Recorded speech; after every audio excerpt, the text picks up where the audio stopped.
민주사회를 위한 변호사모임 문화예술 스포츠위원회에서 활동하고 있는 조덕상 변호사입니다. 저희 민주사회를 위한 변호사모임과 줄여서 민변이라고 하죠. 저희는 한국 사회의 여러 가지 공익과 인권 주제를 이제 해결하기 위해서 이제 공익 변호사들이 모여서 이제 활동하고 있는 단체고요. 그 안에서 소위원회로 있는 문화예술 스포츠위원회는 문화예술 및 스포츠 분야에서 활동하고 계신 분들, 그 분들의 어떤 공정한 권리, 자유롭게 창작 활동을 할 수 있고 또 그에 따른 합당한 대우를 받을 수 있는 권리, 더 나아가서 여러 수요자분들이 문화와 스포츠 산물을 자유롭고 또 충분하게 누릴 수 있는 그런 권리를 보장하기 위한 소송과 제도를 고민하고 있는 모임입니다. 네. 저희가 최근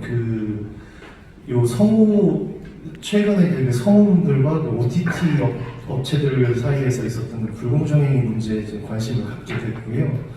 그런데 단순히 이제 그 문제에서만 그치는 것이 아니라 그 문제의 어떤 근본에는 우리말 더빙, 한국어 더빙 그 자체가 계속 축소되고 있는 그 현실이 놓여져 있다.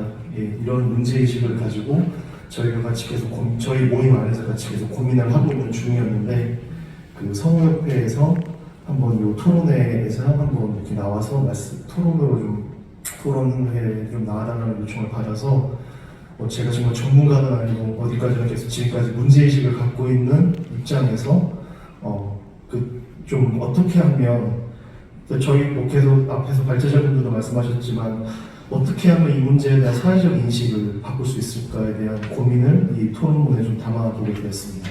예.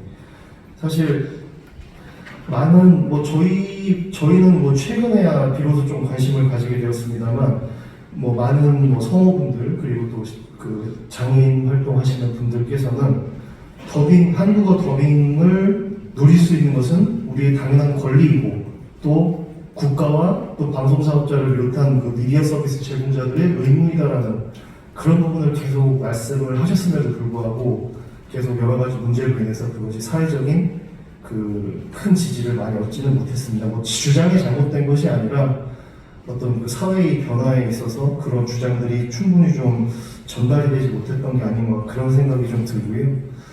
그래서 저는 법률가로서 3페이지 정도 제가 정리를 했는데 내용은 대단한 내용은 없습니다만 법률가로서 헌법을 들여다보게 되면 우리 헌법에서는 문화국가의 원리 그리고 명문으로 문화국가라고 명시하고 있지 않습니다만 우리 헌법재판소와 그리고 여러 헌법학자들 모든 상당수의 법률가들은 헌법에서 중요한 것을 헌법의 가장 중요한 기본 원리 중 하나로서 문화국가의 원리를 뽑는 데에 이견이 없습니다. 여러 가지 개념 정의를 할 수 있겠습니다만 결국 자율성과 창의성을 바탕으로 형성된 문화를 많은 시민들이 평등하게 누릴 수 있도록 국가가 보장해야 된다. 이것이 바로 헌법상 문화국가의 원리라는 것이고, 그래서 결국 문화국가의 원리라는 것은 아까도 또 계속 말씀하셨지만 기본권, 인권, 결국 많은 사람들이 문화산물을 평등하게 누릴 수 있어야 된다는 문화적 기본권의 권리로 연결이 됩니다. 그래서 특히나 그리고 계속 강조됐던 장애인 분들의 권리가 계속 강조가 됐습니다만 사실 시청 취약계층, 더빙이 필요한 시청 취약계층은 정말 많습니다. 어린이, 노인, 그리고 제가 좀 놓쳤었던 여기 직접 나오신 발달장애인 분들까지 해서 시청 취약계층은 정말 다양하게 어떤 일렬화해서 말할 수 없이 다양합니다. 근데 이분들의 권리는 아까도 말씀드렸지만 헌법상 문화국가의 원리를 들여다보면 예전에는 국가가 문화 영역에 함부로 간섭하지 말아야 된다. 흔히 생각할 수 있는 검열을 하지 말아야 된다.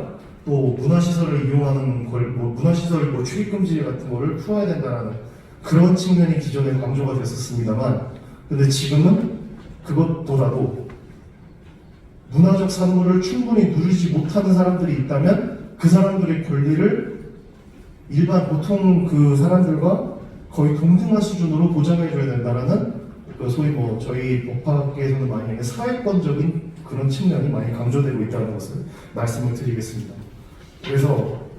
그리고 이러한 평등을 달성하는 것은 그냥 단순히 계속 또 앞에서 발제해 주신 내용들은 좋습니다만 조금 이 정도만 해주면 되지 우리가 여건이 되는 만큼만 해주면 되지 이렇게 그치면 안 됩니다. 평등이라는 것은 아까도 계속 말씀해 주신 거를 강조하는, 그러니까 반복하는 내용이 되겠습니다만, 시청 취약계층이 다수의 일반 시청자들과 최대한 평등을 달성할 수 있는 그런 수단을 선택해야지만 실질적 평등이 달성될 수 있습니다. 이러한 것들이 헌법재판소와 국가인권위원회 같은 여러 가지 인권을 다루는 여러 기관에서 확립된 법리이고요. 그렇기 때문에 방송사업자들이라든지 여러 가지 어떤 미디어 서비스 제공자들이 어떤 편성의 자유를 얘기한다던가 아니면 비용이 많이 든다, 편익이 제한된다 이렇게 얘기하는 것은 적어도 헌법과 우리 국제인권기금, 아까도 말씀드렸지만 장애인인권협약이라든지 또 어린이들에게는 아동인권협약이 있고 이런 여러 가지 국제인권기금 취지와 맞지 않는다는 점을 다시 한번 강조를 드리겠습니다. 그래서 그리고 또 하나 더 붙이면 취약계층만을 위한 것이 아니라 한국어 자원의 보존과 발달이라는 측면에서도 당연히 헌법상 문화국가의 원리에 따라 국가가 이것은 적극적으로 개입할 수 있는 분야에 해당한다라고 생각이 들고요. 계속 이렇게 헌법이나 이런 부분을 강조하는 이유는 향후에, 물론 그게 만능은 아닙니다만, 이 주제를 가지고 공익소송이나 이런 어떤 소송을 통해서 대응할 수 있는 방안도 지금 현재로서 가능성이 높진 않을지라도 한번 생각해 볼 수 있지 않을까. 지금 현재 여러 장애인들의 영화관 이용권이 제한된다는 것 때문에 5년 넘게 지금 소송하고 있는 동료 변호사가 있습니다. 그래서 물론 이 주제와 그 주제가 딱 같지는 않습니다만 향후에 이런 어떤 법적인 논리 구성도 충분히 해볼 필요가 있지 않을까. 입법이 잘 안 된다는 전제 하에서 말씀을 드리고요. 그래서 조금 시간 관계상 그래서 넘어가서 현재 이번에 도정환 의원님께서 발의하신 내용을 좀 살펴보는데 어쨌든 토론이기 때문에 저도 이 법안이 이번에 꼭 통과됐으면 하는 바람입니다만 향후의 입법 과제를 좀 더 말씀드리고 마무리해보자 합니다.